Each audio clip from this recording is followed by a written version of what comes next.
పొద్దునే లేస్తాం, మంచి కాఫీ తాగుతాం, తర్వాత ఇడ్లీ బోండా పూరి లాగించి ఓ 11-12 o'clock కి మంచి చాయ్ కొడతాం.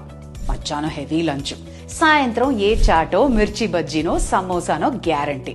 ఆ తర్వాత నైట్ ఉన్న కొత్త కొత్త రెస్టారెంట్స్ అన్నీ ఎక్స్ప్లోర్ చేయాలి, మంచి దమ్ మసాలా బిర్యానీ లాగించాలి. అసలు తప్పే లేదు.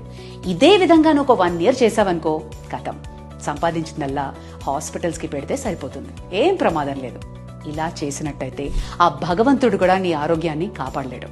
56% మన రోగాలకి కారణం మనం తినే ఆహారం అని లేటెస్ట్ సర్వేలో చెప్పారు. మరి జాగ్రత్తగా ఉండకపోతే ఎలా? భగవద్గీతలో కూడా అందుకే అంటారు, బ్రహ్మార్పణం చెప్పి ఎందుకు తింటాం?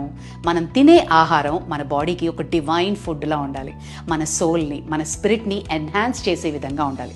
అంతేగాని ఇష్టం వచ్చినట్టు ఏది పడితే అది తినేసామనుకో, కడుపులో చిల్లులు పడుతున్నాయి. లిక్విడ్ నైట్రోజన్ తాగి ఒక పాన్ రూపంలో ఒక అమ్మాయికి కడుపులో చిల్లు పడింది. ఈ విధంగా ఫ్యాన్సీ ఫుడ్స్కి అట్రాక్ట్ అవ్వకు. బేసిక్గా మన మైండ్ ఎంత చురుగ్గా పనిచేస్తుంది అంటే మనం తినే ఆహారం పట్టి అని మనం మళ్ళీ అర్థం చేసుకోవాలి. ఆరోగ్యమే మహాభాగ్యం.